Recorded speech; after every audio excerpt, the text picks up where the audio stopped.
Assalamualaikum warahmatullahi wabarakatuh. Alhamdulillahi haqqa hamdi nahmaduhu wa nasta'inuhu wa nastaghfiruh wa na'udzu billahi min syururi anfusina wa min sayyiati a'malina may yahdihillahu fala mudilla lahu wa may yudlilhu fala hadiyalah. Asyhadu alla ilaha illallah wa asyhadu anna Muhammadan abduhu wa rasuluh. Allahumma shalli ala Muhammad wa ala ali Muhammad. Subhanaka la ilma lana illa ma 'allamtana innaka antal alimul hakim. Rabbi shrah li sadri wa yassir li amri wahlul 'uqdatam min lisani yafqahu qawli. Amma ba'd. Tentu yang pertama kita bersyukur kepada Allah melewati hari ini dengan penuh kebaikan, insya Allah mudah-mudahan ya. Jadi sejak kita dibangunkan oleh Allah sampai datang waktu Isya, kita sudah melewati tengah hari. Ingatlah bahwa sholat yang kali pertama Rasulullah lakukan bersama Jibril alaihissalam adalah waktu duhur. Makanya saya katakan kita lewat tengah hari. Di duhur itu sholat yang kali pertama Rasulullah lakukan bersama Jibril alaihissalam. Nah dikatakan as-sholatu al-ula, sholat yang pertama itu duhur. Makanya kalau mau hitung putaran boleh dari duhur itu. Duhur ketemu duhur lagi satu putaran. Masya Allah. Okay. Dan kita sudah lewat, alhamdulillah. Semoga duhur kita tadi berkualitas. Diikuti dengan rawatibnya. Insya Allah sudah rawatibnya diikutkan. Insya Allah sudah. Jadi kalau misalnya pun carry, ya sebab qobliyah jadi ba'da itu enggak masalah. Okay. Angger ratus terusan kaya ngono kuwi. Semoga Allah jaga kita semua.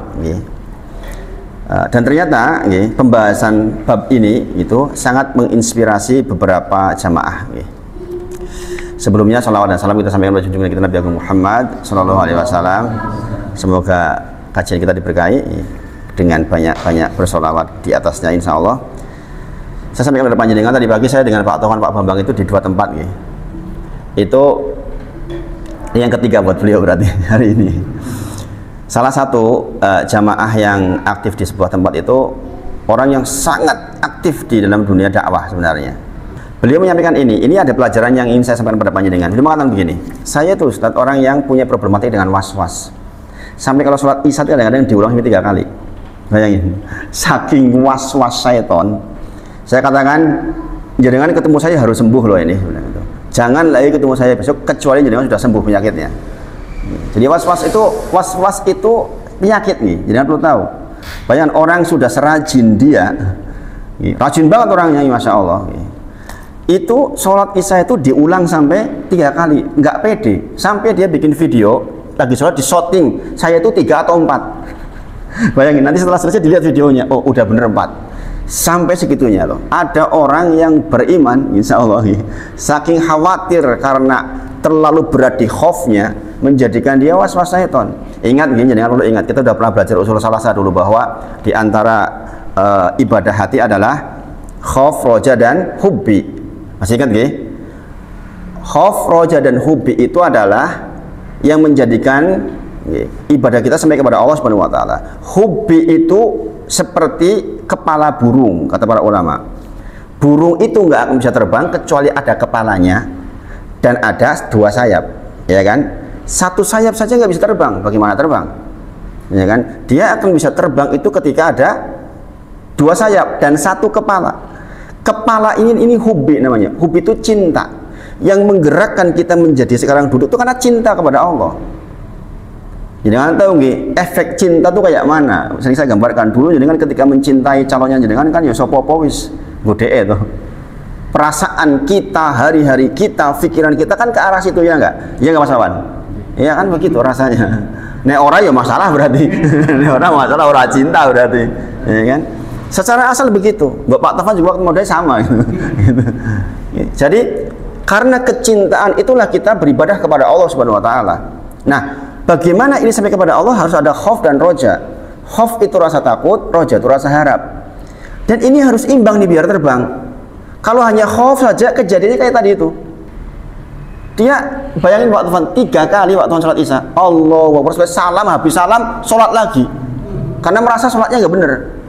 Sampai nyuruh istrinya nungguin dia sholat. Bayangin, aku sholatnya bener apa ora? Biar disaksikan istrinya. Bayangin. Segitunya loh orang kalau hanya khauf saja. Saya katakan jenengan itu terkena demam khauf namanya. Khauf itu rasa takut berlebihan. Sementara jenengan harus tahu ada roja. Roja itu harap. Itulah mengapa salah satu obat yang saya sampaikan ke dia dan masuk selama ini, kata dia, saya belum pernah dapat dari ustadz lain katanya. Kalimat ini, bukankah dengan ketika assalamualaikum, assalamualaikum dengan ucapan apa? Astagfirullah 3 kali. Bukan astagfirullahaladzim lagi. Apalagi seterusnya, kata-katanya astagfirullah, ya Allah, ampunanmu ya Allah. Karena Pak sadar kita tuh pas sholat itu memang kurang. Bukan berarti kurang itu nggak sah, ya kan? Kadang-kadang kalau orang terlalu takut kurang itu, oh rasa saya nggak sah ini sholatnya, nggak bener itu, diulang lagi, bayangin. Penampilannya begitu ya Pak Toman, ya? Meyakinkan banget tuh, ngulang 3 kali loh Pak Toman, bayangin itu. Jadi sekali lagi kita hadir di sini itu kita mendudukkan hati kita. Jangan sampai dengan itu hanya roja saja nanti gembelengan. Alah Gusti Allah, wis gampang wis. Salatnya jenggang-jenging ora apa-apa. Nah, ini masalah ini terlalu mengedepankan roja. Ora iso ya ora apa-apa, Gusti Allah ki Maha Pengampun kok. Rahmatnya luas kok. Mosok si ora ketompo. Ya tapi itu baik buat beliau karena memang jamaahnya banyak orang-orang yang tradisional kan begitu. Salat wis rubuh gedang wis alhamdulillah, gelem salat alhamdulillah.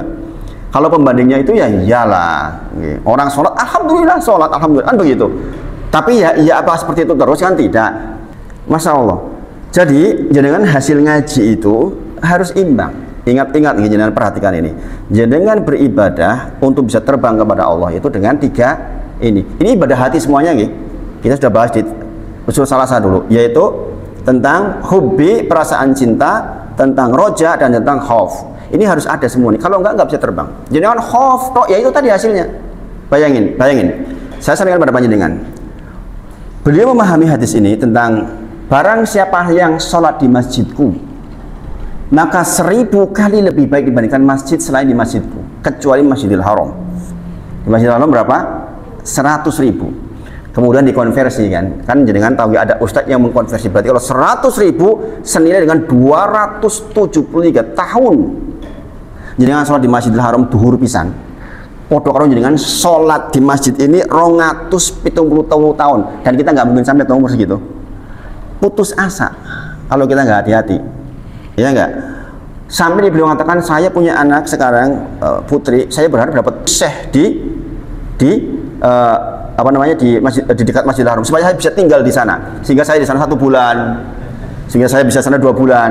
Saking inginnya itu. Apa itu keliru? Tidak keliru sama sekali. Itu motivasi yang sangat baik. Itu kan kalau kita mampu, ya enggak. Kita kan di Indonesia, apa kemudian kita lah wis mung siji dibanding 1 sewu marai wegah, bisa timbul begitu enggak? Sepertinya dia terkena sindrom itu. Nah, saya katakan subhanallah, ini juga pemahaman ini penting untuk jenengan ini. Allah berfirman di dalam Quran Az-Zumar ayat 10. Coba jangan baca Mas. Az-Zumar 10 Mas. Innama yuwaffas sabiruna ajrohum bighairi hisab. Hanya orang-orang yang bersabarlah yang disempurnakan pahalanya tanpa perhitungan. Jenengan dengar nggih. Jadi kalau jenengan dengar perhitungan kayak tadi, kalau di Masjidil Haram 100.000, di Masjid Nabawi 10.000, jenengan perlu ketahui ada ibadah yang batasnya nggak ada.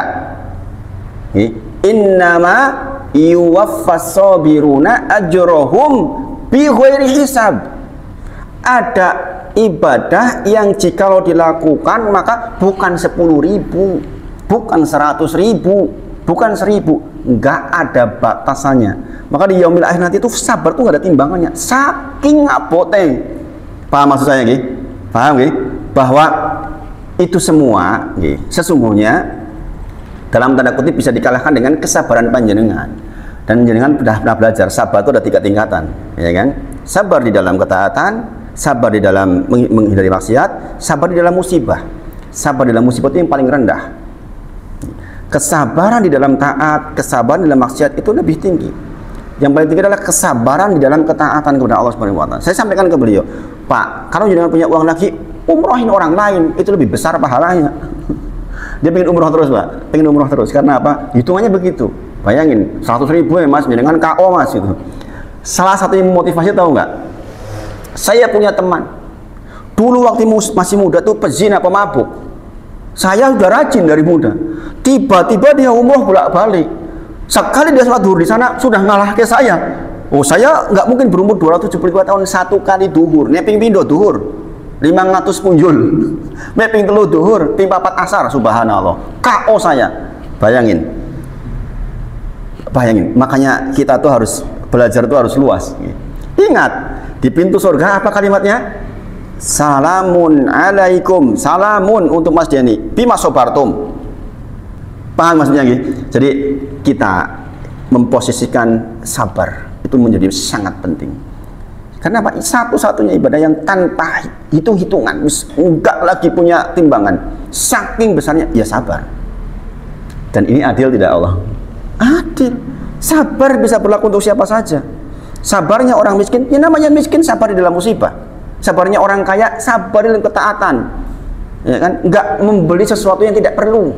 Mendingan untuk nolong orang. Mendingan untuk ini dan sebagainya. Bayangin. Jadi dia baru ngeh. Oh iya, saya nggak kalah dong sama dia. Coba kalau hanya berpegang dengan itu saja, dia mengatakan, koncoku ki pezina itu dulu, pecicilan nih, mabuk-mabukan, bareng itu umroh. Sekali sholat, saya kalah. Pisan gue sholat, saya kalah. Bayangin, apa nggak putus asa dengan kalau begitu? Nek ngono berarti mohon maaf, artis-artis pun bisa mengalahkan dengan mudah. Ya, pendak minggu umroh kok. Ya enggak? Jadi memahami hadis itu harus luas. Paham nggih? Adapun itu disampaikan itu benar, wong itu hadis Nabi Muhammad SAW untuk memotivasi orang yang suka hitung-hitungan. Kita nanti masuk surga dengan kalimat apa? Salamun alaikum bima sabarun. Jadi akan dengar semua itu. Nanti ketika kita masuk surga, insya Allah mudah-mudahan kita termasuk orang yang beriring-iringan masuk surga. Surah Az-Zumar tadi itu kalau dilanjutkan, nanti ketemu tentang itu. Ini tentang kita beriring-iringan masuk ke surganya Allah Subhanahu wa taala. Sementara di sisi kita beriring-iringan masuk neraka jahanam. Bayangin. Apa kalimatnya? Salamun alaikum. Salamun, selamat Mas Denny. Sebab karena sabarnya jenengan. Selamat Mas Wawan, sabarnya jenengan. Begitu. Makanya mempelajari bab sabar itu penting. Dan jangan harus ingat lagi nih, sabar di dalam musibah, sabar di dalam maksiat, sabar di dalam taat. Yang kita pahami sampai hari ini kebanyakan sabar di dalam musibah. Nek musibah yang sabar. Padahal sabar itu justru yang tertinggi ketika di dalam taat. Penak-penak turu, orang tangi kan yo ora apa-apa. Orang sholat tahajud yo ora apa-apa. Kemudian dia bersabar mengalahkan dirinya, dia bangun di dalam ketaatan. Itu loh sabar yang besar. Sabar menghadapi maksiat, contohnya Nabi Yusuf alaihissalam jelas sudah di tengah-tengah selakang. Perempuannya mengatakan apa? Mengatakan bertakwalah kepada Allah, ittaqillah. Oh ya wis ora situ duitnya ora dijeguk meneh Mas. Dia udah ngasih sekian dinar banyak kan? Ini uang. Bayangin, nunggu-nunggu lama loh dia, ya kan? Salah satu cerita semisal Nabi Yusuf itu yang di dalam gua itu, ya kan, di antara ibadahnya kan dia sangat mencintai seorang perempuan saudaranya sebenarnya atau sepupu gitu. Dia ngomong cinta-cinta nggak mau, cinta-cinta nggak mau. Sampai kemudian suatu ketika ini jatuh miskin kondisinya. Datanglah ke dia. Saya butuh bantuan ini. Dia mengatakan, oke, tak bantu. Ini gue kudu gelem karo aku. Kan gitu bahasanya tuh. Ketika sampai kemudian di tengah-tengah sudah sampai mohon maaf, sudah di tengah-tengah selakangannya, ittaqillah. Kuat nggak Mas Wan? Jadi Wan seneng banget di tengah-tengah selakangan. Ampuh ya sih. Orang urusan tak tobat engkau kan gitu. Ya kan? Ittaqillah. Itu bertakwalah kepada Allah, langsung lari. Dikasih uang banyak, orang kelingan duit terus digawa meneh bukan. Tinggalin uangnya. Sabar di dalam maksiat level 2 itu masih level 2 itu. Sabar di dalam menghindari maksiat. Level tertinggi sabar di dalam ketaatan. Iya, bagaimana orang punya uang banyak disuruh sedekah, disuruh dia hidup sederhana. Kalau nggak sabar nggak bisa itu. Mana ada seperti itu. Ya enggak? Makanya salamun alaikum bima sabartum. Masuk surga itu begitu. Nah, ini pelajarannya saya dapat tadi pagi, bulan saya dengan Pak Topan dengan Pak Bambang tadi itu lama itu. Ini salah satu obrolan paling lama tadi itu. Masya Allah. Saya melayani beliau karena beliau sangat serius. Dia kalau ngaji itu jalan kaki, padahal tempatnya agak jauh. Jalan kaki Mas. Nggak naik motor, tadi naik motor karena terlambat. Gitu. Masya Allah, Masya Allah. Beliau sudah umroh gitu. Tapi pengen balik lagi. Pengen umroh lagi. Kalau saya kepada jenengan sarankan umroh sekali cukup. Jangan punya uang lagi, umrohin orang lain.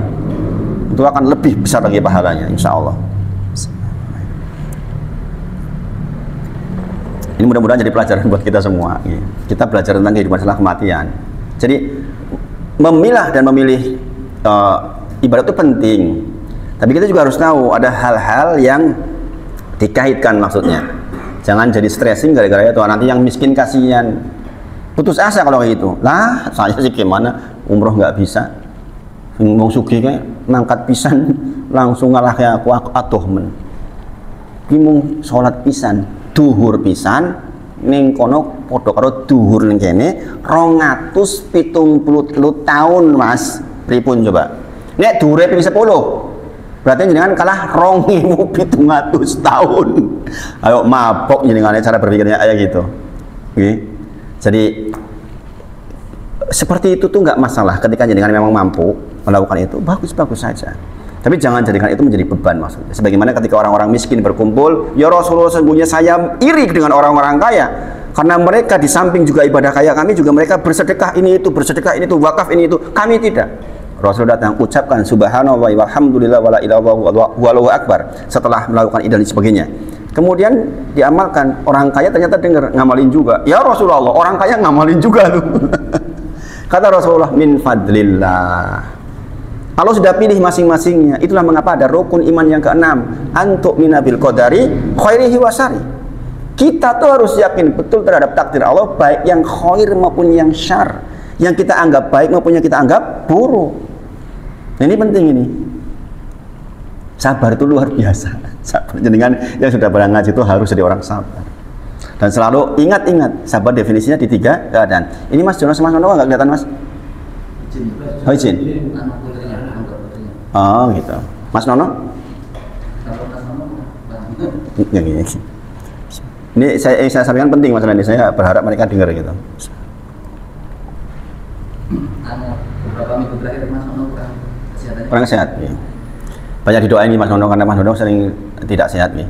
Mudah-mudahan disehatkan lagi badannya. Nah itu pelajaran yang kita bahas pagi tadi ini, sebenarnya ini kisah pagi tadi. Saya di dalam mobil ketika sama Pak Tuhan mikir gitu, ya Allah ini penting disampaikan ini. Dan Rasulullah metodologi dakwahnya seperti itu. Artinya bukan hanya tekstual kitab, tapi apa yang terjadi di hari itu harus diambil pelajarannya. Dan itu betul-betul karunia dari Allah. Dimudahkan untuk memahami seperti itu, karunia dari Allah. Karunia dari Allah. Karena kebanyakan, mohon maaf, banyak ustaz juga hanya tekstual. Kadang-kadang udah pokoknya hari ini ya udah teksnya seperti itu saja. Bacain syarah kitab saja. Gitu. Padahal kontekstual apa yang terjadi satu hari ini penting untuk dibahas dalam beberapa kasus. Penting nggak kayak gitu Mas menurut jenengan? Bayangin, kalau Pak Tovan dan Pak Tulung lihat orangnya, duduknya meyakinkan tuh Pak. Bayangin Pak orang setegar itu tahu-tahu sholatnya kudu ngulapin dulu Pak. Nggak nyongkok toh.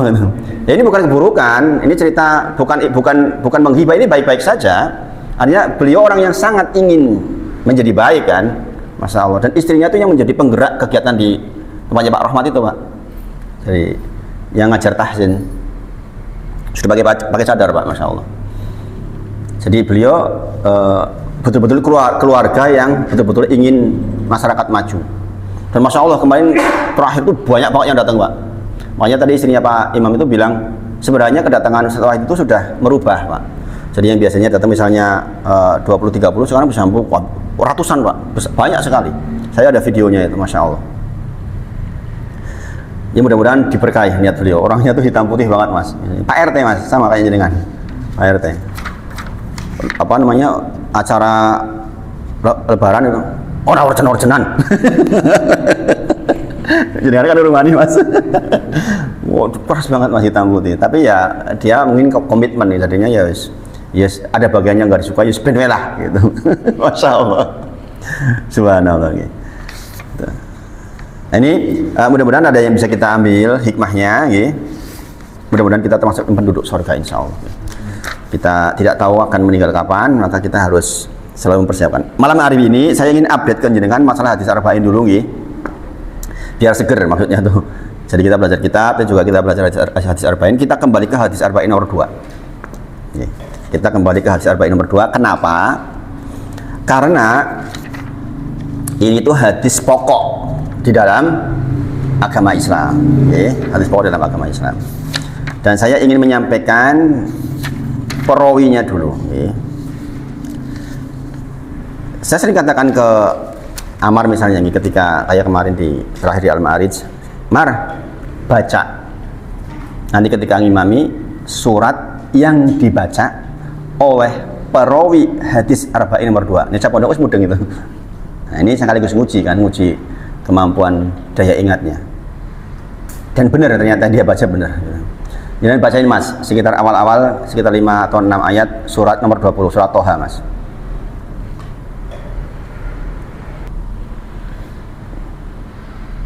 A'udzu billahi minasy syaithanir rajim. Bismillahirrahmanirrahim. Toha ma anzalna 'alaikal qur'ana litasqa illa tadhkiratan liman yakhsha tanzilan miman khalaqal arda was-samawatil ula ar-rahmanu 'alal 'arsy istawa lahu ma fis samawati wa ma fil ardi wa ma bainahuma wa ma tahtas sara. Khalas, sudah sampai di situ ya. Jadi lihat itu surat nomor 20 itu kita ambil pelajaran nggih. Surat inilah yang membuat preman-premane Mekah melebu Islam. Siapa dia? Umar bin Khattab radhiyallahu anhu. 26 tahun umurnya waktu itu. Jadi jangan pernah kepikir bahwa Islam itu dibangun orang-orang tua. Orang-orang seperti Pak Taufan saya ini di belakang aja sebenarnya. Ini mudah-mudahan ya Mas Wawan ini yang di depan Mas. Umar itu ketika mendengar itu tuh umur 26 tahun. Dalam rangka apa? Dalam rangka ingin membunuh Nabi Muhammad SAW. Kemudian ketemu seseorang. Bukan bunuh Muhammad. Rasa kakian cincong lah bahasa kadang-kadang. Dulurmu sebelum Islam. Fatimah adiknya. Akhirnya dia datang ke tempatnya Fatimah. Ada suaminya dan ada pengajar Qur'annya. Suami dan pengajar Qur'annya suruh ke kolong. Iki wong preman teko iki.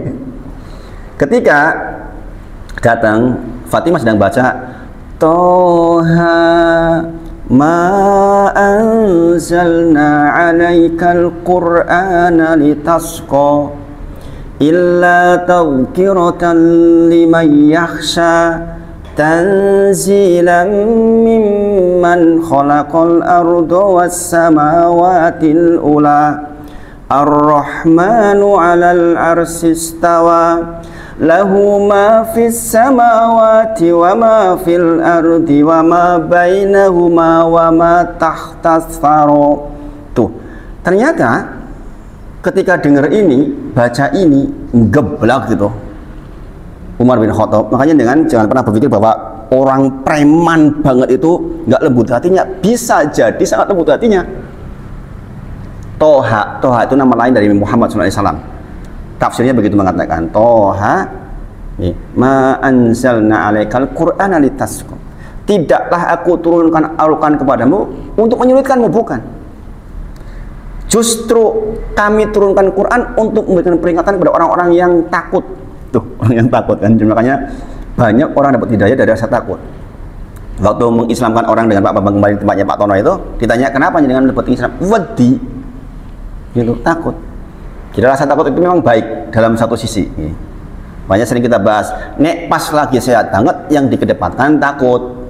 Nek lagi patio loro yang dikedepankan adalah roja, kan gitu. Namanya menyeimbangkan ibadah. Nek sehat banget orang wedi ora karu-karuan dolan wae.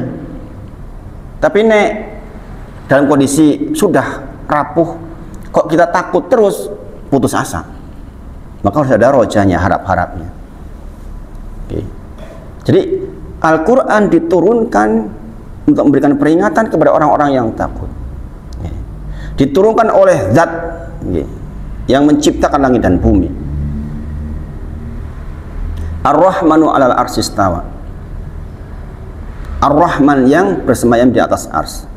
lahu ma fis samawati wa ma fil ardi wa ma bainahuma wa ma takhtasara. Dialah Allah yang memiliki semua apa-apa yang di langit, yang di bumi, yang di antara keduanya, dan apa yang ada di bawah bumi. Bayangin, itu membuat getar tuh yang namanya Umar bin Khattab. Jadi sebenarnya metodologi dakwah itu yang paling utama, makanya dengan Quran. Makanya sering saya katakan kepada para dai yang lain itu, nek wong dadi dai ora gelem ngapal Quran ini masalah besar. Wong dadi dai kok ngimami sembarangan, itu masalah besar menurut saya. Kenapa? Karena Quran itu Masya Allah. Coba bayangkan, jadi kan bisa bayangkan orang yang sebegitunya, sebegitu kerasnya saja, ternyata kalau paham Quran, tentunya dengan bacaan yang bagus, dia orang Arab nih, dia mengatakan ini bukan qaulul basar, ini bukan ucapan manusia. Mereka tahu susunan, jadi orang seni, Mas Denny yang orang seni tentu saja tahu susunan kalimat itu berbeda antara manusia dengan robnya, tentu saja berbeda. Dia langsung sadar ini tuh bukan kalimatnya Muhammad, nggak mungkin kalimatnya seperti ini. Toha ma anzalna alaikal qur'ana litasqa. Tidaklah kuturunkan Al-Quran untuk menyudutkan kalian, bukan, untuk memberikan peringatan kepada orang-orang yang takut. Masya Allah. Dan itu dengan kepunyaan Allah lah, dia akan akhirnya jatuh kan, bahwa dia juga kepunyaan Allah, kekuatannya kepunyaan Allah, kok sok-sok preman gitu kan. Subhanallah. Nah kemudian dia ambil tuh sufnya kan waktu itu, padahal sebenarnya nggak boleh tuh waktu itu wudu disik. Nah ini makanya syariat wudu itu sudah ada sejak sebelum Nabi Muhammad SAW. Kenyataannya itu suruh wudu. Umar wudu dulu nyarap nyekar lagi ya kan. Akhirnya wudu. Ketika wudu mau merebut sufnya itu, kudu Islam disik. Tapi akhirnya direbut seret gitu kan. Nah itu harus dibaca itu. Nah setelah membaca kemudian mengatakan ini bukan perkataan manusia. Di mana Muhammad? Langsung gitu kan. Di mana Muhammad? Kita tahu sejarahnya Nabi Muhammad SAW ada di Darul Arqam, rumahnya Arqam, di Abil Arqam, tempat untuk bersembunyi itu kan, dakwah awal-awal. Dan waktu itu pengikut Nabi Muhammad SAW ada 39. Jadi, Umar bin Khattab itu masuk yang ke-40. Usianya berapa? 26 tahun. Jadi jangan perkirakan Umar tuh wis 45 waktu Islam, 26 tahun. Jadi penggerak Islam itu orang-orang muda. Abdurrahman bin Auf, Abu Bakar As-Siddiq itu 37, selisih 3 tahun dengan Rasulullah. Termasuk sahabat yang tua. Tuanya itu kurang dari 40. Jadi kalau kita sekarang sudah 45 baru mulai ya sudah terlambat. Mereka itu pemuda-pemuda gitu. Kita yang tua-tua Pak Hartono, saya Pak Prin, kita tuh dorong dari belakang Pak. Makanya kalau yang benar itu sebenarnya dakwah itu mendorong anak muda. Jangan yang tua-tua tampil melulu gitu. Kudu Mbah Kaum yang tampil, ini masalah. Kudunya Mas Wawan yang tampil, Mas Denny, kayak gitu. Karena kalau kita berkiblat tentang sejarah Islam begitu, majunya Islam itu karena seperti itu. Sementara di Indonesia kebanyakan akhirnya pokoknya sing ngarep ya wis kudu baik nek ora ya salah ora bener ora urusan sebenarnya. Nah ini masalah, Abdurrahman bin Auf ya orang muda, orang hebat muda. Karena apa kenyataannya orang muda itu energinya jauh lebih besar. Dan Umar bin Khattab itu punya karomah hebat. Karomahnya itu hebat sekali. Di antara yang tertulis dalam sejarah adalah ketika dia nyurati Sungai Nil. Nyurati sungai disurati ya ini aja. Jangan kebayang nggak sih surat untuk Sungai Nil. Jangan tahu nggih, Amr bin Al-As itu gubernurnya Mesir waktu itu. Di Mesir ada Sungai Nil. Sungai Nil macet, nggak jalan tuh, nggak ngalir. Orang-orang bilang karena pemimpinnya waktu itu di bawah kekuasaan Islam, Amr bin Al-As itu gubernurnya, maka masyarakatnya bilang, kami punya kebiasaan jika lo mandek, maka kita kasih tumbal. Tumbalnya adalah gadis ting-ting. Kan gitu, kebiasaannya begitu. Begitu nanti dilemparkan gadis yang masih perawan, maka nanti ngalir lagi. Itu kebiasaan kami. Nah sekarang karena engkau pemimpin kami, bolehkah hal itu dilakukan? Tentu saja nggak boleh kan. Amr bin Al-As tentu saja tahu. Tapi sebagai bentuk hierarki kepemimpinan, beliau nyurati Umar bin Khattab sebagai pemimpin kaum muslimin. Maka benar itu surat datang, Umar bikin surat, 2 suratnya. surat yang pakai amplop besar untuk jawaban kepada Amr bin Al-As, ya saya sudah paham yang kamu maksud, adapun jawabannya di amplop kecil. Amplop kecilnya enggak ditutup. Dan tulisan di amplop kecil itu tulisannya, wahai Sungenil, jikalau engkau mengalir karena dirimu, terserah kamu. Tapi jikalau engkau mengalir karena Allah, mengalirlah. Itu isinya kayak gitu. Maka langsung begitu dibuang, ngalir langsung. Sampai sekarang, insya Allah ila yaumil akhir, sampai hari kiamat. Jadi itu karomah. Jadi wali itu punya karomah. Karomah itu bukan sesuatu yang diasah, bukan. Karomah itu ketentuan dari Allah saja. Jadi dengan pun bisa punya karomah. Kalau dekat sama Allah, jangan punya karomah. Tapi karomah itu bukan gitu kayak saiki, jreng kayak kesaktian, bukan, bukan. Jadi bayangin, Umar tuh begitu, dan jangan tahu. Kalau Umar lewat sebuah jalan, setan minggir, golek jalan dia nih. Jadi kalau orang soleh itu begitu. Dia lewat sebuah tempat, setan itu minggir. Dari sini kita tahu setan punya jalan ya. Selisiban, selisiban kalau Umar mendingan golek tempat dia nih. Segitunya Umar tuh tetap jatuh, kemudian mendapat hidayah karena apa? Toha ma anzalna 'alaikal qur'ana litasqa illa tadhkiratan liman yakhsha tanzilan mimman khalaqal arda was samawatil ula. Itu Pak Toman, saya sering sarankan ke teman-teman dai. Jadi dai itu harus belajar makomat menurut saya Pak, kalau di Indonesia. Coba bayangkan kalau saya baca Toha ma anzalna 'alaikal qur'ana litasqa, ini kan masalah. Walaupun benar, apalagi kalau dia kadang-kadang dai mau tidak mau kan jadi imam Pak, gitu. Meskipun sebenarnya tidak harus kan, tapi kadang-kadang begitu. Makanya sering saya sarankan kalau mereka kurang menghafal Quran, saya bilang harus berkaca banyak, gitu. Karena ya itu sarana untuk menaklukkan orang paling dahsyat kayak gitu, sak preman-preman hanya dengan membaca Al-Quran. Masya Allah ya. Kemudian ada doa dari Nabi Muhammad SAW yang kemudian menjadi doa yang sangat melegenda untuk Umar bin Khattab. Ya Allah, saya bacakan artinya. Ya Allah, muliakanlah Islam dengan salah seorang yang lebih engkau cintai dari kedua laki-laki ini, Abu Jahal atau Umar bin Khattab. Doanya begitu itu. Bayangin. Tahu nggak? Setelah didoakan, ternyata paginya Umar bin Khattab ada kejadian itu yang tadi saya ceritakan, dan masuk Islamlah dia. Jadi ini tuh buah doanya Nabi Muhammad SAW. Padahal doanya itu bukan menuju saja ke satu orang ya. Ya Allah, muliakanlah Islam dengan salah satu dari dua Umar gitu. Abu Jahal atau Umar bin Khattab. Subhanallah. Dan ternyata Umar bin Khattab yang dipilih. Jadi jangan tahu nih, awalnya dia kan sangat memusuhi. Makanya kalau jenengan ketemu orang yang memusuhi banget, kalau dakwah jenengan nggak usah divonis dulu. Nggak usah divonis. Bisa jadi nanti ketika dia masuk, dialah yang paling memusuhi musuhnya kita dulu.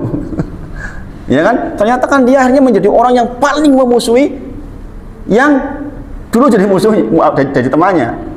Ini kan tahu.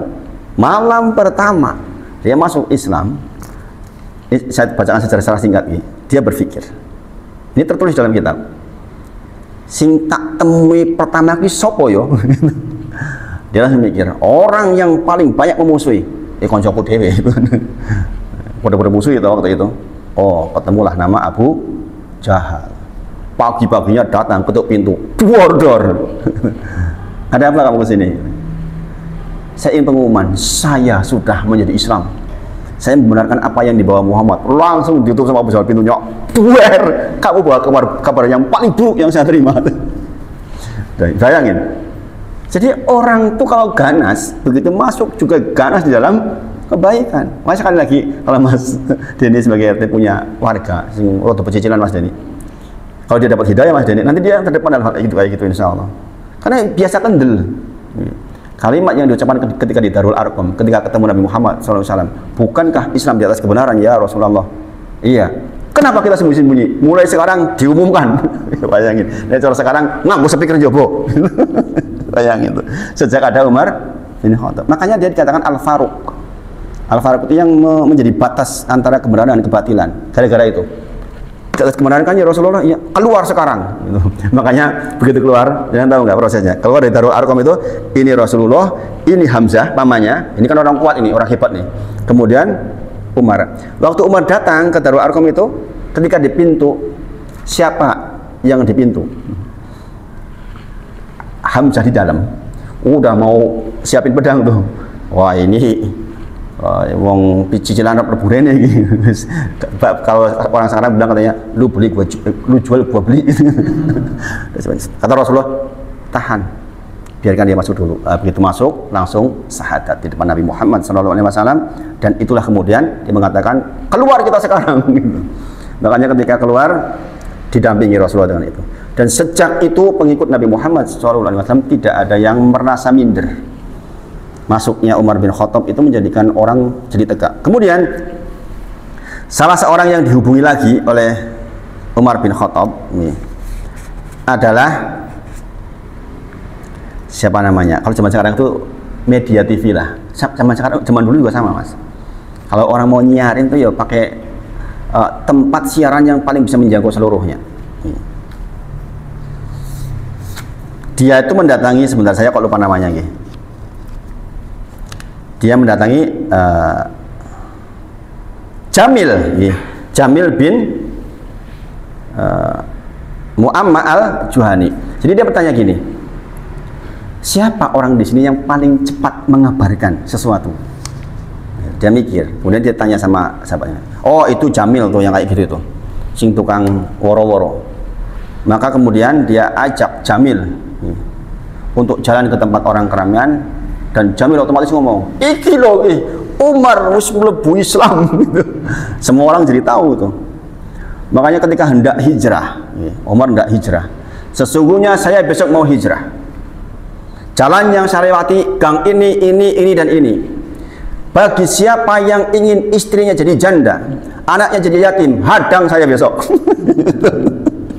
Jadi orang lain tuh mau hijrah ngumpet-ngumpet gitu kan, dia mah enggak. Saya besok lewat jalan ini dan ini. Siapa yang ingin istrinya jadi janda, anaknya jadi yatim, besok hadang saya. Gak ada yang hadang, ngumpet semua. Gitu. Sebegitunya gitu. Inilah orang yang meriwayatkan hadis yang kedua. Bayangin, hadis yang mau kita pelajari ini dahsyatnya luar biasa, sejarah perawinya pun. Umar bin Khattab.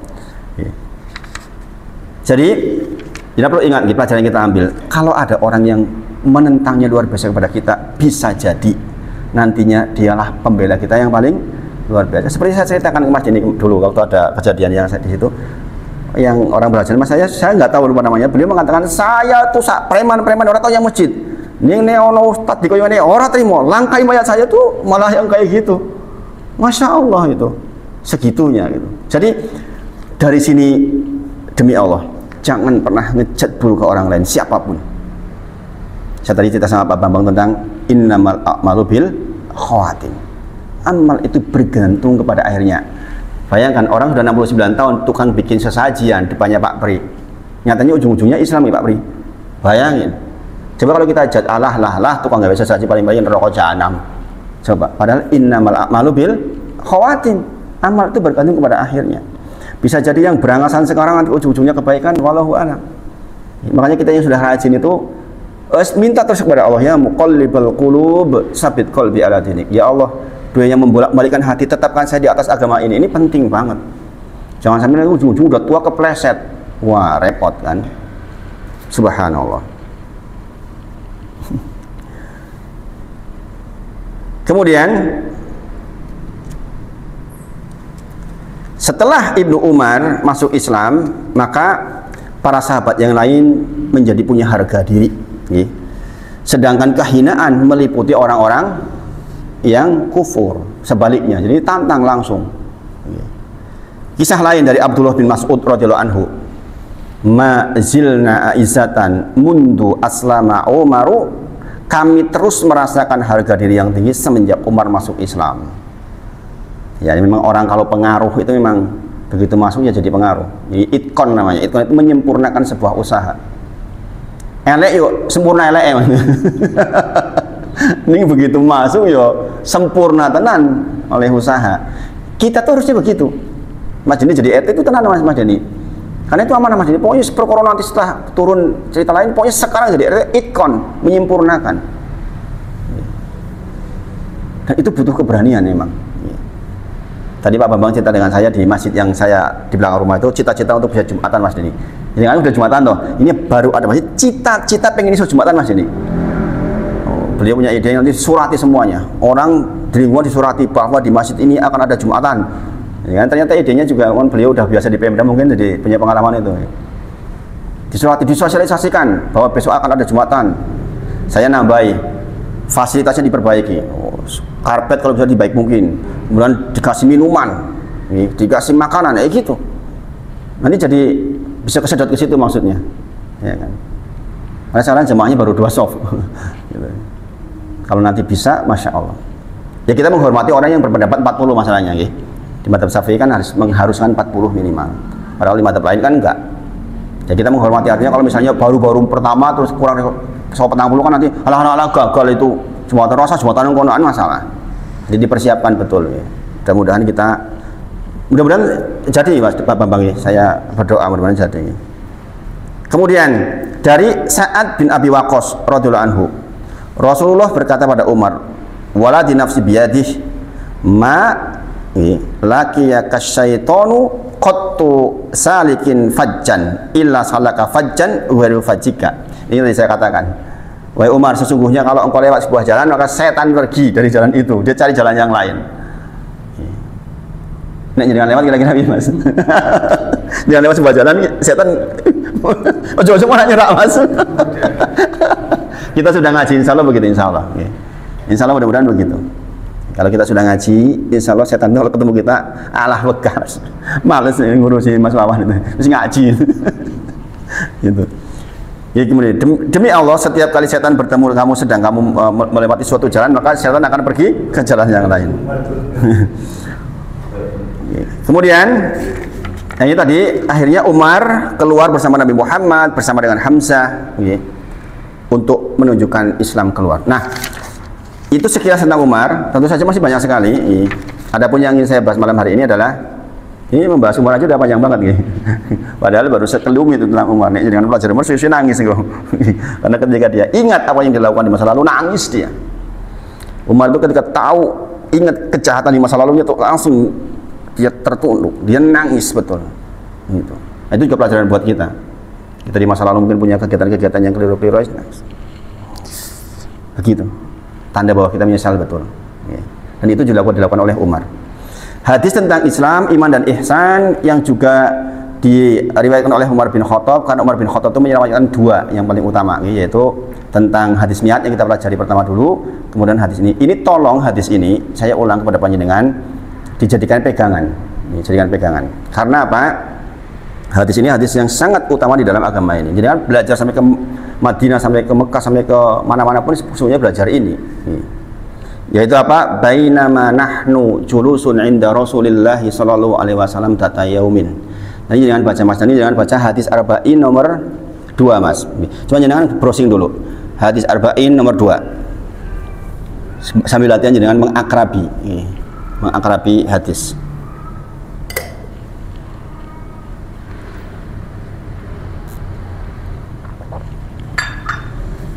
Ketemu Mas? Banyak itu di dalam internet kan banyak banget yang menyediakan. Hadis arba'in nomor 2. Kita ketemu? Dibesarkan bisa nggak?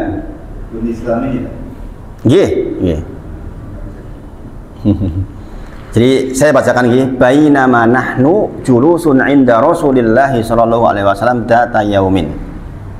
Suatu ketika kami sedang duduk-duduk bersama Nabi Muhammad sallallahu alaihi wasallam.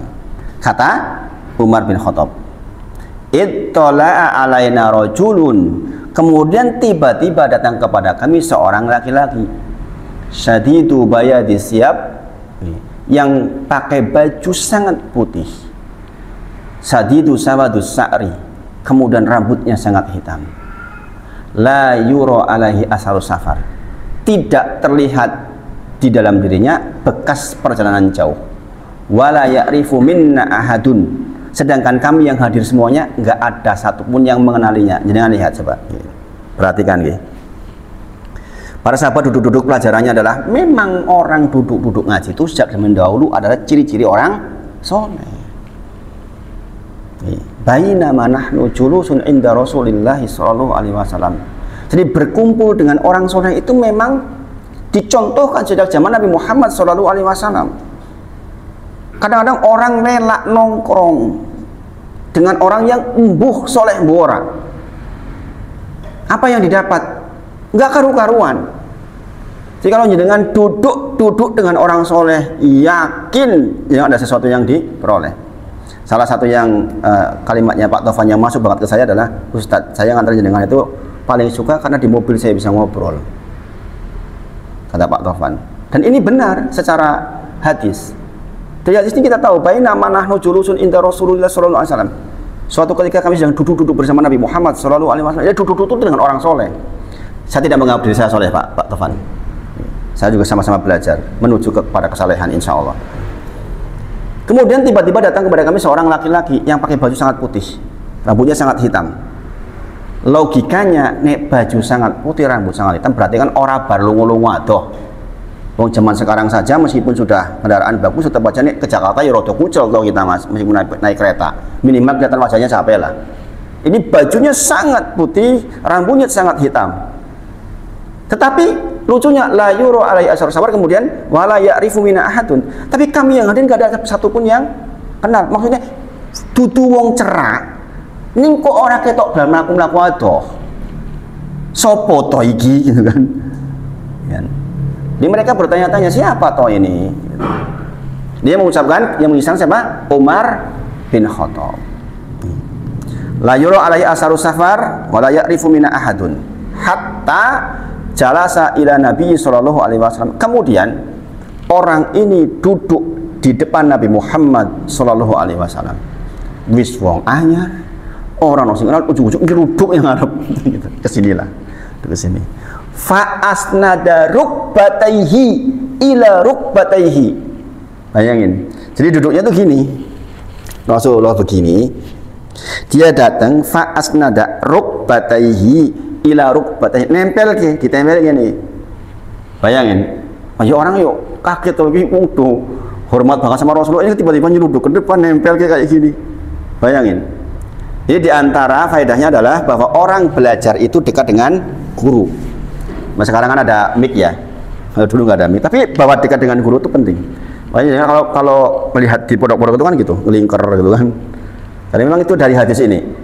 Fa asnada rukbatayhi ila rukbatayhi wa wada'a kafaihi ala fahidahi, kemudian dia meletakkan dua tangannya di atas paha Nabi Muhammad sallallahu alaihi wasallam. Sampai cerak.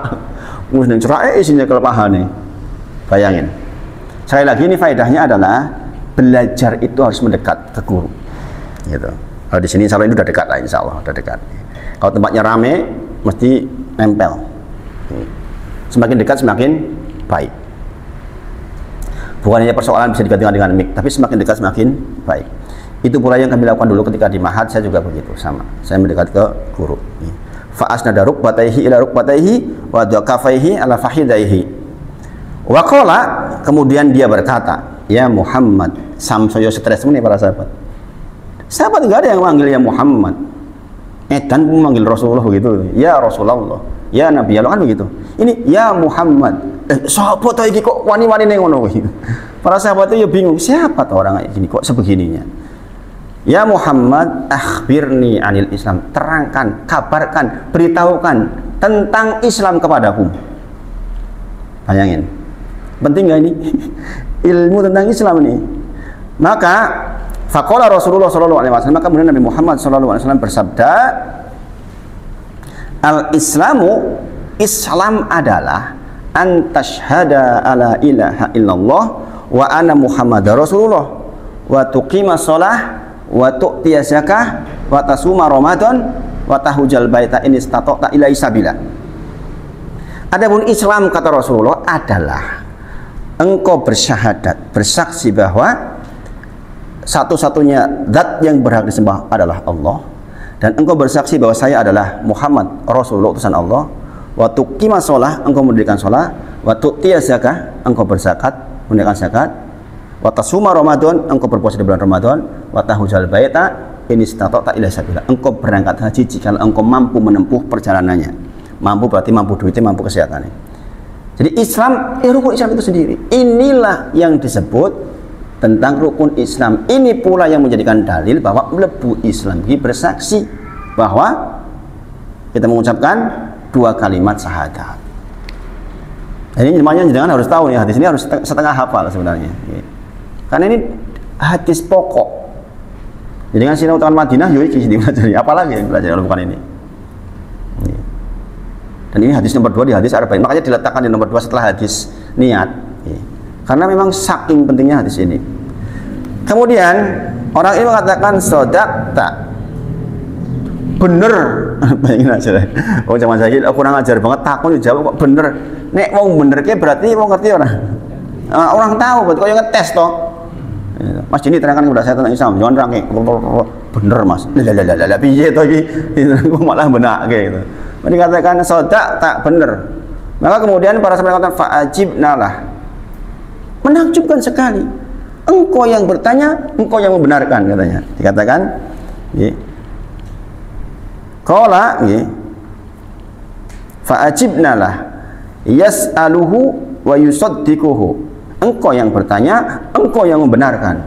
Itu ini orang belum tahu ini siapa kan, jadi kan sudah tahu ini kan Jibril maksudnya nantinya.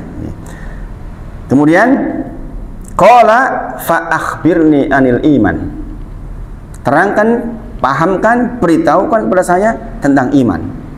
Qala Rasulullah sallallahu alaihi wasallam, Rasulullah bersabda, al iman an tu'mina billahi wa malaikatihi wa kutubihi wa rusulihi wal yaumil akhir, an tu'mina bil qadari khairihi wa syarih. Apa ini?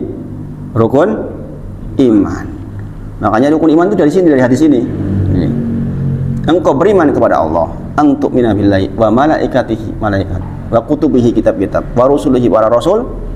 Kemudian yaumil akhir, ada kehidupan setelah kematian seperti yang kita pelajari. Kemudian kita antuk mina bil qadari khairi. Engkau yakin betul dengan takdir dari Allah, baik yang baik maupun buruk. Kita dulu udah pernah bahas, kenapa kok yang lain nggak pakai antuk mina semua? Kalimatnya antuk mina billahi wa kan gitu. Antuk mina billahi wa malaikatihi wa kutubihi wa rusulihi. Tapi terakhirnya kok antuk mina bil qadari khairi wa syarri. Kenapa diulang lagi antuk minanya? Penekanan karena kebanyakan manusia hanya yakin dengan takdir baik. Giliran elek moh. Giliran elek pengen bunuh diri. Sehat sakit moh. Kan gitu. Makanya katakan antuk mina bil qadari khairihi wa syarih. Engkau tuh percaya dengan takdir dari Allah, baik yang kau anggap apik maupun tak anggap elek. Elek dan apik menurut kita. Di sisi Allah, insya Allah yang terbaik buat kita. Saya bisa paham tentang nasib saya itu belakangan. Kenapa saya dibuat dalam tanda kutip sempat kekurangan ekonomi misalnya. Itu manfaatnya besar sekali ternyata. Tentu saja dengan ilmu, ya, dengan ilmu. Bahwa kekurangan dengan ilmu, kelebihan dengan ilmu itu meyakinkan sekali, masya Allah. Dulu ketika kaya, gitu, Arab toko apa-apa seorang mikir, apa-apa bleng gitu kan, nggak mikir. Gitu. Sekarang cuma mau beli tablet, saya sekarang butuh tablet untuk belajar saja mikir. Paling-paling uang sekitar 3 juta, 4 juta aja mikirnya kayak mana. Gitu. Tapi itu menjadikan kita tuh semakin yakin dengan Allah Subhanahu Wa Taala. Belakangan saya baca kitab lebih banyak, gitu. Menulis lebih banyak. Nah, karena jadwalnya makin rengket, nulis seperti ini manual agak kerepotan ternyata. Makanya saya bilang sama istri saya, kayaknya butuh tab ini, harus segera direalisasikan itu. Istri saya bilang, "Ndek ben ya, kowe kondo saiki mangkat." Gitu. Sabar. Sabar. Salamun alaikum bima sabartum. Masya Allah. Jadi Rasulullah menerangkan tentang rukun iman. Ulangi mana orang yang mengatakan sodak tak bener. Iki kepiye iki? Takon yang Rasulullah dijawab benak kayak. Sudah mulai bertanya-tanya, iki berarti dudu wong sembarangan kan gitu. Maka kemudian dikatakan akhbirni anil ihsan. Terangkan kepada saya tentang ihsan. Maka Rasul menjawab, anta budallaha ka'anaka tarahu fa ilam takun tarahu fa innahu yarok. Inilah derajat agama paling tinggi, yaitu ihsan. Yaitu keadaan di mana engkau beribadah seolah-olah engkau melihat Allah. Kalau engkau nggak melihat Allah, ketahuilah Allah melihat kita. Nah, ini loh yang harus kita tanam. Jadi Islam, iman. Jangan lihat nih posisinya. Kalau di dalam sarah hadis ini kata ini gambar sebuah pohon, Mas. Kayak pohon itu. Islam bagian apanya, iman bagian apanya, ihsan itu ada di luar. Kalau jangan perhatikan, Islam itu semua terkait dengan kegiatan fisik, ya enggak? Antashhada ilaha illallah, jangan mengucapkan asyhadu alla ilaha illallah wa asyhadu anna muhammadar rasulullah, begitu. Salat Allahu akbar, gerakan fisik. Zakat, menunaikan zakat fisik. Puasa fisik. Haji apalagi, duit dan fisik. Semua terkait dengan rukun Islam, semuanya adalah ibadah fisik. Sementara iman semuanya ibadah hati. Maka derajatnya Islam dulu baru iman. Maksudnya iman itu lebih tinggi dari Islam. Gitu. Orang yang beriman pasti berislam, tapi orang berislam belum tentu punya iman yang kuat. Makanya dipanggil konsulat orang mangkat. Kalau dia imannya kuat, ini udah lewat ini. Yang seperti ini itu udah enggak, bukan tawar menawar lagi. Zakat, gitu loh maksudnya itu. Enggak lagi tawar menawar karena sudah punya ini, sudah di level iman. Jadi kan tahu iman itu tidak ada keraguan kan? Al-Hujurat 15 sudah kita bahas berulang-ulang. Mas Deni sampai setengah hafal insya Allah. Summalam yartabu. Jadi ini Islam, entry point kita. Kemudian kita meningkat menjadi iman, hati kita, maka dikatakan innallaha la yanduru ila suwarikum wa amwalikum. Allah tuh nggak melihat tentang bentuk kita, wajah kita, harta kita. Walakin yanduru ila, tetapi Allah melihat kepada qulubikum, rukun iman, wa a'malikum. Nah, di mana ihsan? Ihsan tuh di sini mengawasi keduanya ini loh. Ketika saya berislam, ketika saya beriman, ketahuilah itu semua seolah-olah tuh kita melihat Allah. Anta budallaha ka'anaka tarahu, engkau beribadah kepada Allah seolah-olah engkau melihat Allah. Fa ilam takun tarahu, jikalau engkau enggak melihat Allah, dan memang kita enggak melihat Allah, fa innahu yaraka, sesungguhnya Allah itu melihat kamu.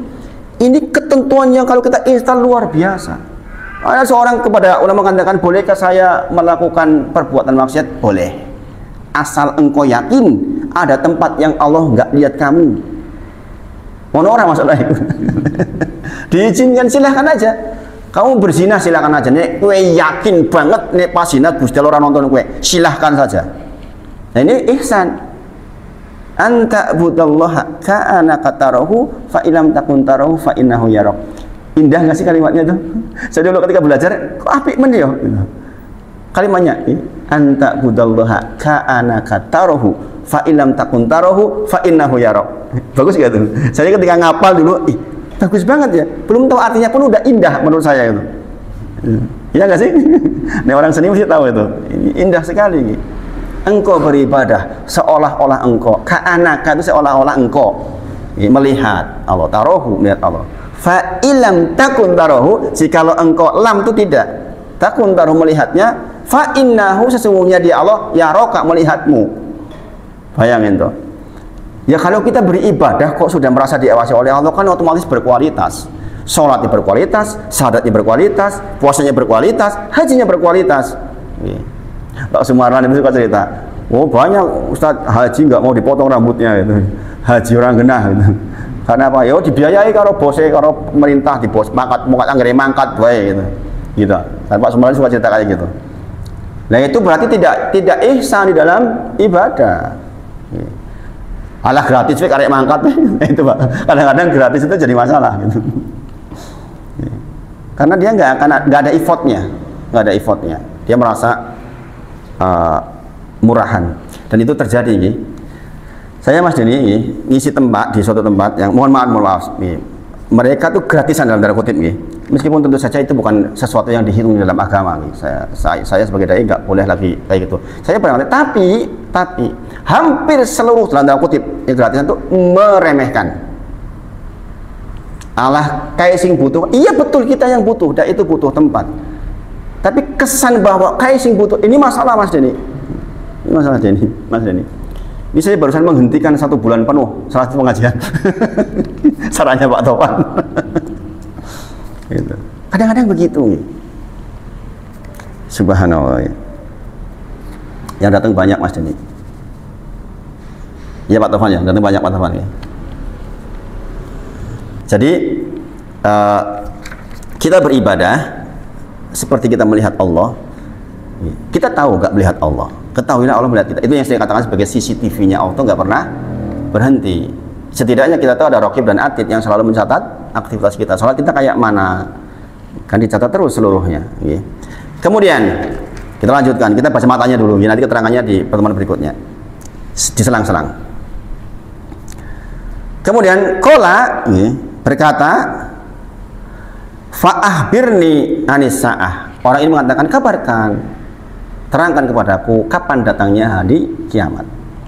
Qala mal mas'ulu anha bi'a'lama minas sa'il. Sesungguhnya yang ditanya ini nggak lebih tahu dari yang tanya. Mal mas'ulu anha bi'a'lama minas sa'il.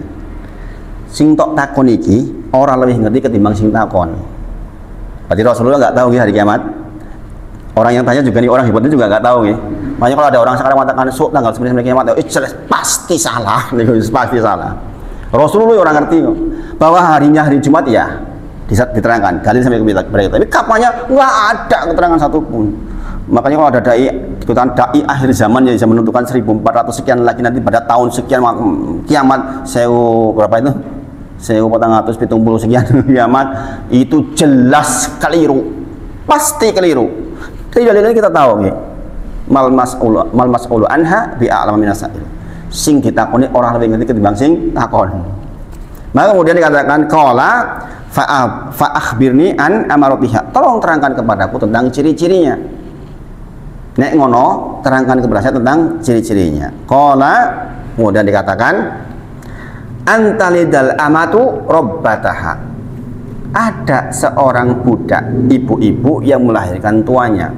Dan ini tafsirnya sangat banyak nih. Makanya kita jangan sampai jadi dalam arti pembantu anak kita, jangan. Berarti kita menjadi bagian ini, antalidal amatu rabbataha. Itu yang sering saya katakan ke istri saya. Jangan sampai ibune sing kudu ngumbai nggone anak enggak Pak Topan. Amar tuh gebrak-gebrak kalau nggak nyuci sendiri. Ya saya kadang-kadang bantu Pak. Misalnya kan bulan saya nyuci, misalnya saya nyuci. Saya bilang saya pisahin, Mar cuci. Gitu. Kenapa? Jadi kamu tahu kan antalidal amatu rabbataha. Kalau nanti ada seorang ibu yang melahirkan tuanya, dan sekarang udah mulai banyak kan sekarang ibu-ibu disuruh-suruh sama anaknya, subhanallah. Enggak benar itu. Bukan mas persoalan kasih sayang, ini persoalan berselisih dengan agama. Pendidikan untuk anak harus agak-agak keras gitu. Saya semarah apapun, ya Amar karena paham dalil dia juga nggak balik marah. Ini ayahnya marah ki yo, yang menganggap dalil ya sepiye meneh gitu. Jadi antalidal amatu rabbataha. Kemudian wa antarul hufatal auratal alah ri'a asai. Engkau melihat orang yang telanjang kaki, orang yang tidak menutup sebagian auratnya, dia miskin, ri'a asai, dan dia penggembala kambing. Dikatakan ya tatawaluna fil bunyan, mereka berlomba-lomba untuk meninggikan bangunan, dan sekarang sudah. Jangan tahu gitu, 70 tahun yang lalu Arab Saudi Timur Tengah itu ya miskin banget, kebanyakan nggak pakai alas kaki, kambing sampai sekarang masih. Sampai sekarang kan untuk yang orang-orang Baduinya kan yo ngurusi kambing toh. Yang lihat tuh di YouTube itu banyak sekali. Sugimen ya tetap ngurusi kambing gitu, di sana kan orang Badui itu. Gak punya rumah-rumah di kota-kota, rumahnya di gunung-gunung itu, batu-batu itu sampai sekarang. Dan di antara mereka banyak yang berlomba-lomba mendirikan bangunan. Ya namanya sunatullah ya kejadian. Dilalai tengah Madinah kan yos. Yo bangunan kayak gitu kan. Ya, termasuk di Masjidil Haram juga kan jam hotel yang ada jamnya itu ya dhuwur tenan. Ya namanya sunatullah itu pasti terjadi. Dari situ aja kita tahu bahwa pasti benar yang disampaikan oleh Rasulullah itu. Ngerti? Kalau mereka mau melawan kan, lah kan kiamatnya suwi rasa gawe dhuwur gitu kan? Ya enggak? Oh sudah diberitahu jelas kayak gini. Ya enggak? Ini ya tetap aja bikin lah, itulah sunatullah. Dari sini kita tahu bahwa setiap kalimat yang disampaikan oleh Rasulullah itu pasti benar. Kalau Rasul mengatakan wal akibatul lil muttaqin, bahwa selalu akhir baik bagi orang yang bertakwa, pasti orang bertakwa berakhir baik. Ini harus jadi pegangan buat kita. Yunus 6:4 dikatakan apa? Lahumul busra fil hayati dunya fil akhirah. Kabar gembira bagi orang yang senantiasa bertakwa dengan kehidupan di dunia yang bahagia dan di akhirat yang bahagia. La tabdila li kalimatillah, tidak akan pernah berubah kalimat itu, janji itu. Dalikal wal fauzul adim. Itulah kemenangan yang sesungguhnya. Berarti kalau jenengan sekarang repot untuk bertakwa, tetap akhirnya kebahagiaan di dunia akhirat. Sementara orang-orang yang nggak bertakwa, walaupun kelihatan kaya raya, Mas, saya yakin dia akan susah hidupnya. Yakin itu. Contohnya ini, nyata loh ini. Jelas kan diumumkan, ciri-ciri kiamat. Engko nek wong sing ndek miskin, saiki do lomba-lomba dengan mana? Kok yo dilakoni saiki? Mereka semua bukan nggak tahu dalil, mereka tuh tahu nih, informasi ini tahu. Tapi mereka tetap berlomba-lomba, ya enggak? Di Dubai, pokoknya nggak ada Timur Tengah, Swiss. Indonesia juga udah mulai saya gitu sama kan. Banyak yang dulu orang miskin sekarang rebutan dur-duran rumah, ya kan? Artinya ini sunatullah yang sekaligus pelajaran buat kita, pasti dalil dari Nabi Muhammad SAW pasti terjadi. Sunatullah itu pasti terjadi, nggak mungkin enggak. Dan ini memang ciri menuju kiamat. Dan memang sudah terjadi. Tanda kiamat sebenarnya sudah datang sejak Rasulullah diutus. Akhir zaman itu di antara tandanya Rasulullah diutus. Makanya ketika pada hari ketika bertemu dengan Dajjal, pertanyaannya apa? Opo wis dutus wong kae gitu kan? Sudah. Oh berarti sebentar lagi saya bisa keluar. Ya kan? Sebentar lagi saya bisa keluar. Termasuk Ya'juj dan Ma'juj tahu, oh sebentar lagi saya keluar. Kan gitu. Karena berarti kalau diutus orang ini Rasulullah maksudnya, maka itu sudah tandanya akhir zaman. Tentang berapa tahunnya kita nggak tahu, sama-sama nggak tahu. Rasulullah saja nggak tahu. Iya. Kemudian suman tolak, kemudian orang itu pergi. Orang itu pergi. Falabithu malian, kami pun kemudian berdiam beberapa waktu. Kemudian ketemu lagi dengan Rasulullah. Thumma kalau Rasulullah bersabda, ya Umar, at-tadri manisail, baik Umar, kamu tahu nggak yang kemarin tanya-tanya itu siapa? Maka Umar menjawab, qultu Allahu wa rasuluhu a'lam. Saya berkata, Allah dan Rasulnya yang tahu. Ini pelajarannya besar banget di sini nih. Selevel Umar bin Khattab ditanya, enggak langsung mengatakan si fulan, enggak. Allah dan Rasulnya yang tahu. Jadi kita kalau nggak punya cukup ilmu, jangan sampai jawab sembarangan, bahaya banget. Bahaya banget. Kadang-kadang orang terjebak karena di depan ditokohkan menjawab orang karu-karuan. Jadi kan sering kalau saya melihat ditanya, saya bilang nggak tahu, nanti saya cari dulu. Malu ke saya? Enggak malu, memang seharusnya begitu.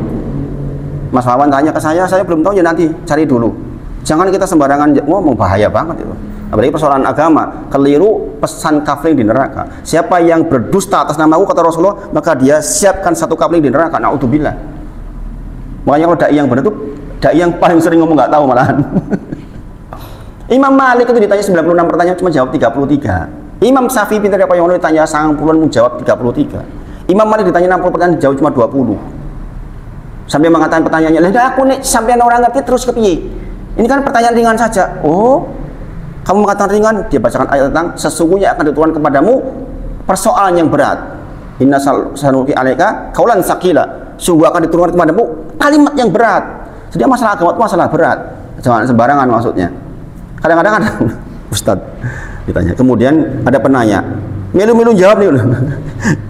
Sing ditanya ustadznya, dia milu-milu jawab gitu. Saya bantu jawab ya, beberapa ini. Subhanallah, ini bahaya nih gini.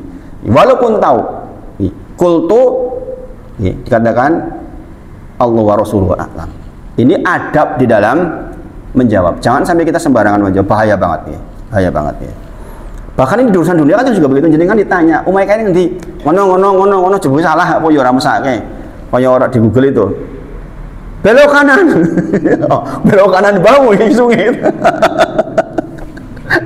Ya kan? Itu ada lewat Google Map itu.